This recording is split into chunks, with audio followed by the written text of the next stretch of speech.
Assalamualaikum warahmatullahi wabarakatuh.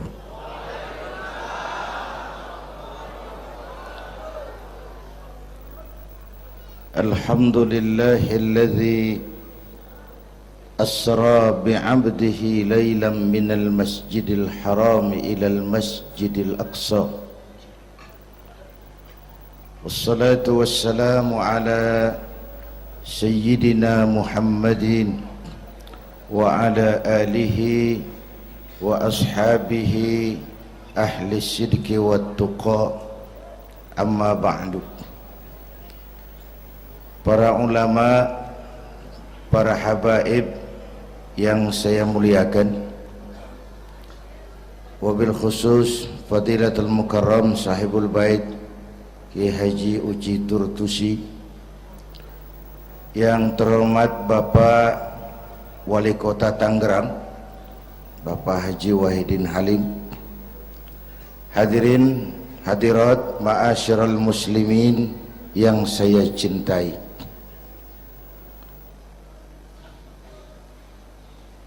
Pertama, Isra dan Mi'raj adalah peristiwa besar yang hanya bisa diterima dengan iman. Peristiwa ini bukan tidak masuk otak, otaknya kekecilan untuk memahami peristiwa sebesar Isra dan Mi'raj. Satu perjalanan yang sangat jauh ditempuh dalam waktu yang amat singkat. Menurut otak tidak mungkin, menurut kebiasaan tidak bisa, menurut pengetahuan impossible, menurut iman apa yang tidak bisa kalau Allah yang mau. Itulah sebabnya peristiwa yang dahsyat ini menurunkan perintah solat sebagai sandaran vertikal bahwa kita memang perlu Allah. Kita memang perlu Allah. Itu sebabnya tempo hari lewat TV saya katakan, hidup yang paling tenang itu hidup model tukang parkir. Baik, tingali itu. Oh, pakai tingali ya. Tukang parkir di pasar, coba lihat, biar mobil banyak, mereknya bagus-bagus, nggak pernah sombong. Belum selesai, dengerin dulu, belum selesai. Nanti mobil pergi satu demi satu, habis sama sekali, dia nggak sedih. Mobil banyak nggak sombong, mobil habis nggak sedih. Kunaon? Apa kunaon itu? Lah sok poho deui. Kenapa bisa begitu? Ini nyengir tapi mikir, Pak. Ada muatan ini. Tukang parkir tidak merasa memiliki, tapi merasa dititipi. Siapapun yang merasa memiliki mesti takut kehilangan. Tapi kalau merasa dititipi, jabatan, harta, anak, istri, itu semua sekadar titipan, hiduplah seperti tukang parkir. Pertama, titipan tidak boleh bikin kita jadi sombong. Dititipin kok sombong, nggak pantas dong. Pak Zainuddin titip mobil ya, silakan. Yang punya mobil pergi, saya petatang peteteng. Emangnya mobil kamu? Orang cuma nitip, dititipi kok sombong. Ada orang dititipi jabatan oleh Allah, sombong. Ada enggak? Ada enggak? Ada. Namanya Fir'aun. Tuh pejabat-pejabat sombong, anak buah Fir'aun semua.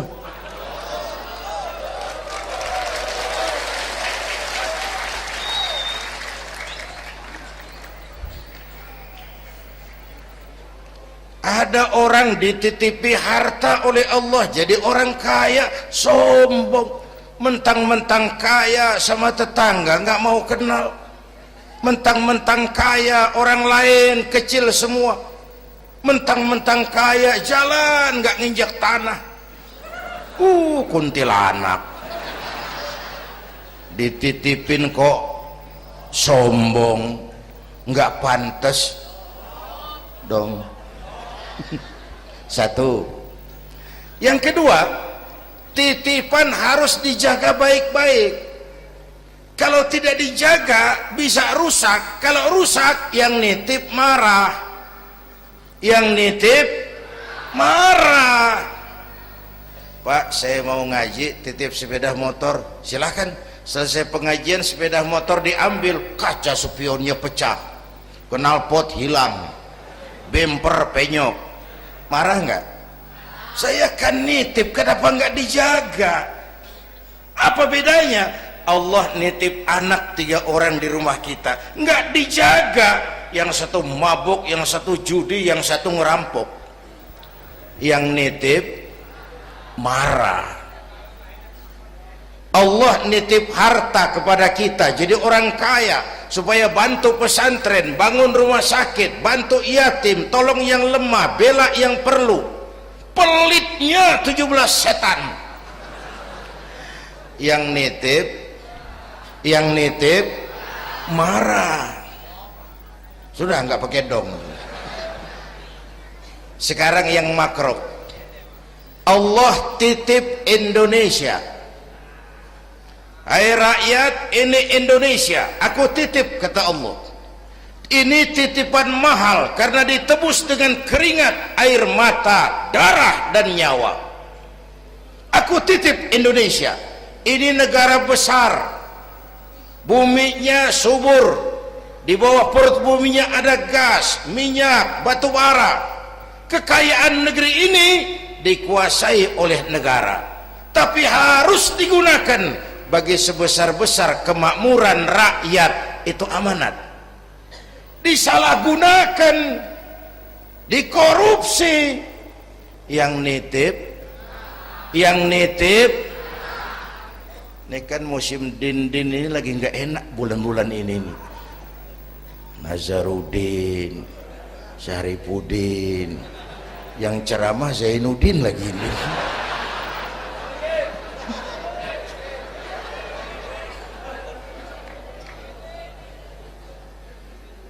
Yang nitip marah. Kalau yang nitip marah, dia suruh makhluknya yang lain negur kita.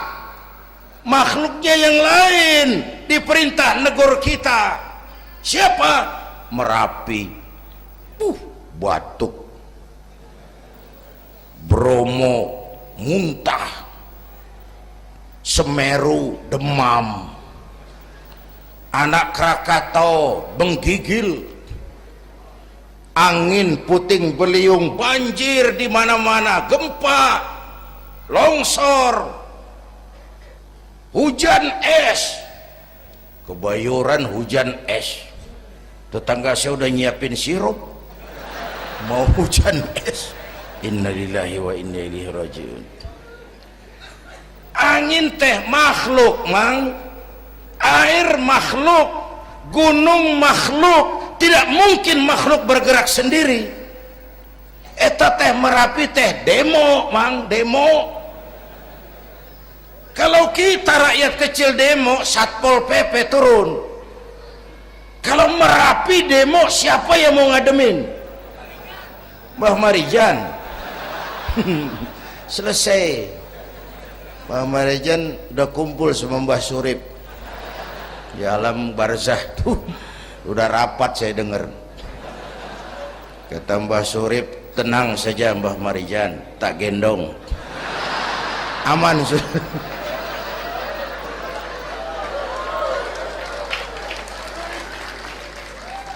Apa artinya ini? Kita perlu Allah, kita perlu Allah. 100 tahun kita bangun, selesai oleh gempa 5 menit.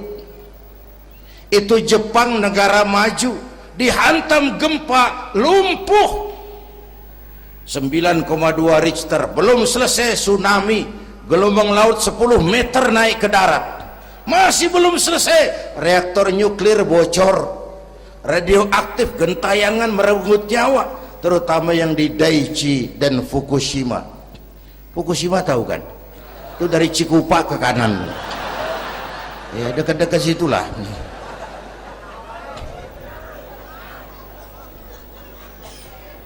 Kita perlu Allah. Paingan, apa paingan? Hah? Pantesan lah. Pantesan orang yang paling bersih hatinya Rasulullah, orang yang paling baik akhlaknya Rasulullah, orang yang sudah dapat jaminan ampun atas segala dosa Rasulullah. Tapi baginda Rasul kalau sholat malam bengkak kakinya karena rajin sujud. Saya perlu Allah. Dosa sudah diampuni, akhlak paling baik, hati bersih, tapi kalau sholat malam kakinya bengkak karena rajin sujud. Allahumma sholli alaihi. Saya tahu di pasar Kemis juga banyak yang kakinya bengkak.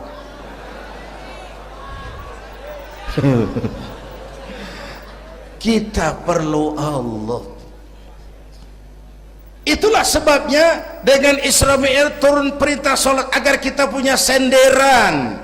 Saya senderan ke tiang, tiangnya roboh, saya jatuh. Saya senderan ke tembok, temboknya ambruk, saya jatuh. Saya senderan sama orang kaya, dia jatuh miskin, saya selesai. Saya senderan sama jenderal, dia pensiun, saya selesai. Tapi kalau saya senderan kepada Allah, Allah tidak akan pernah miskin, tidak akan pernah berkurang kekuasaannya, tidak akan pernah lumpuh, dan seterusnya. Karena itu memperingati Isra Mi'raj, ayo dengan semangat memantapkan keimanan. Ini zaman entertain, orang pada pinter bikin bungkusan. Hati-hati sekarang banyak minyak babi cap unta. Sekarang ini kiai sama dukun tipis bedanya. Tuh kalau muncul di TV kadang-kadang kita bingung, kiai apa dukun sih? Pemburu hantu pakai sorban, ntar kiai gue suruh pakai helm. Atribut aja udah kacau sekarang. Ini zaman entertain, orang pandai bikin bungkusan. Maka kembali kepada ajaran agama, kita harus disiplin. Semua konsep agama muaranya disiplin. Syahadat apa? Disiplin akidah. Saya bersaksi tidak Tuhan selain Allah. Kalau begitu, saya tidak akan menyembah kecuali hanya kepada Allah. Saya tidak akan menyekutukannya dengan sesuatu pun. Lalu saya bersaksi Nabi Muhammad utusan Allah. Kemudian Nabi terakhir. Lalu tidak ada Nabi sesudah beliau. Harga mati, titik. Disiplin. Berapa kali kita sudah dibohongi Nabi pandemi palsu? Mulai dari Ahmad Musodik, ya, pelatih badminton jadi Nabi. Innalillahi wa inna ilaihi. Dapat wahyu di Bogor. Padahal di Bogor biasanya orang dapat talas itu. Dapat wahyu. Ditangkap polisi 4 tahun dihukum. Selesai dia rancai kek Bandung, namanya Sayuti, tukang cukur. Ngaku dapat wahyu jadi nabi lagi, dan anehnya ada aja yang ikut. Selesai lalu pindah ke Jakarta, Lia Edan, ngaku Jibril, ditangkap di polisi, dihukum 2 tahun, 3 bulan lalu sudah bebas. Ditangkap, paling hebat polisi kita itu, bukan cuma teroris, Jibril. Di mana di dunia ada polisi nangkap Jibril kalau bukan?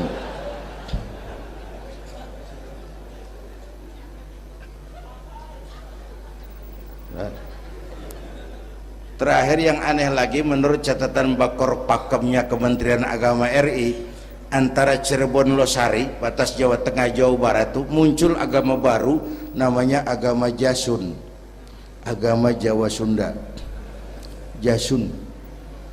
yang jadi nabi tugimin. Saya bilang ini jangan jadi nabi, jadi kiai juga kurang angker kok nih.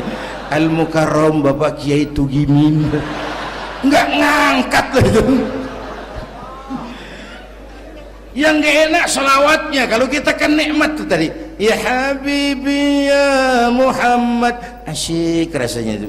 Coba ganti sama yang tadi, nggak serem Pak.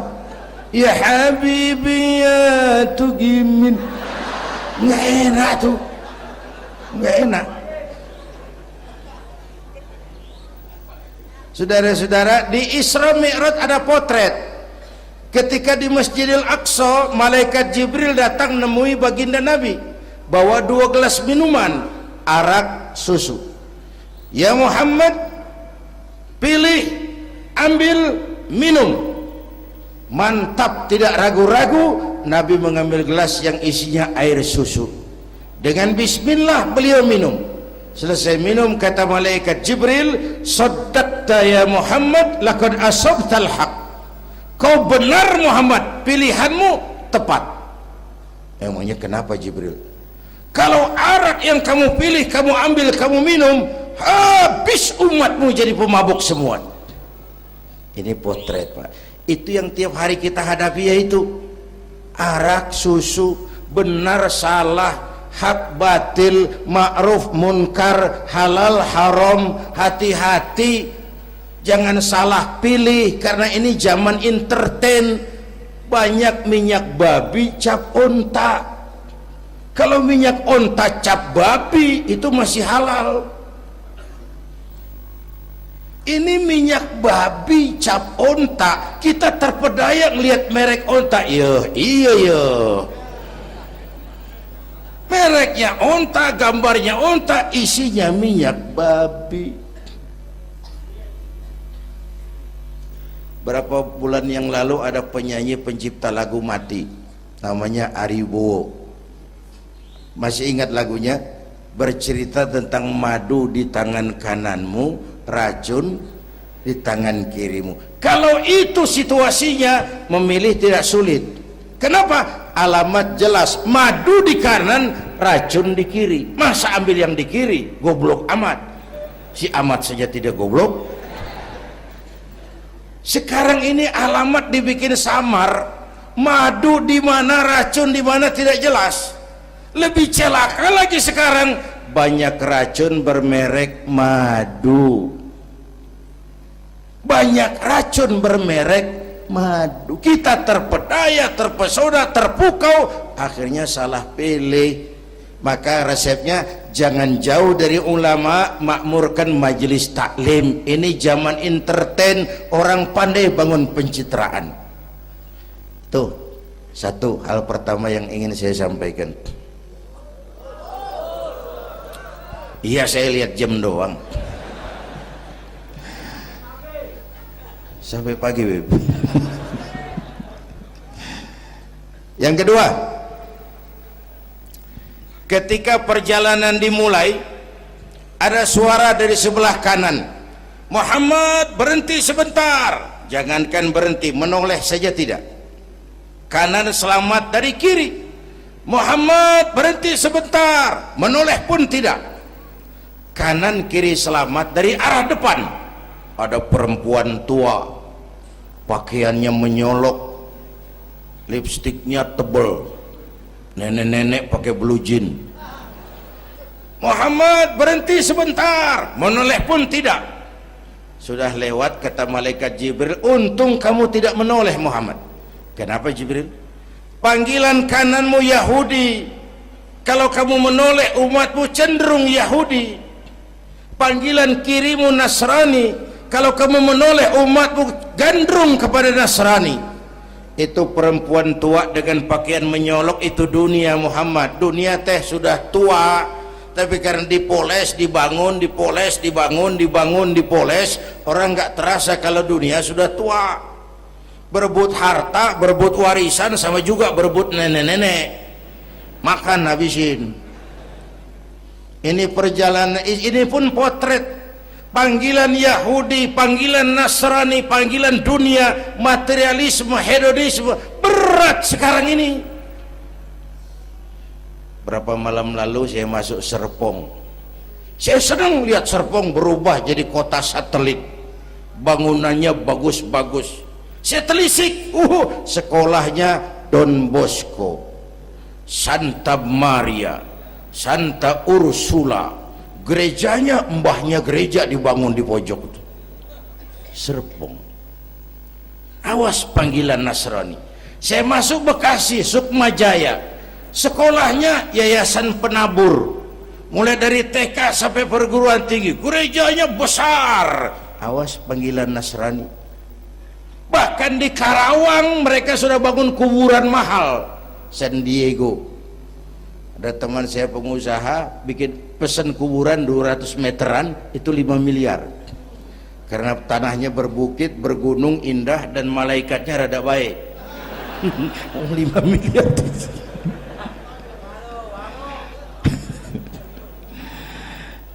Panggilan Yahudi, siapa mau bantah?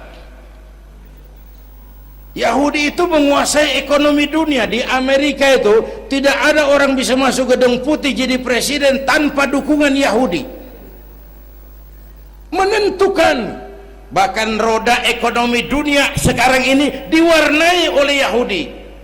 Israel itu Amerika kecil, Amerika itu Israel besar.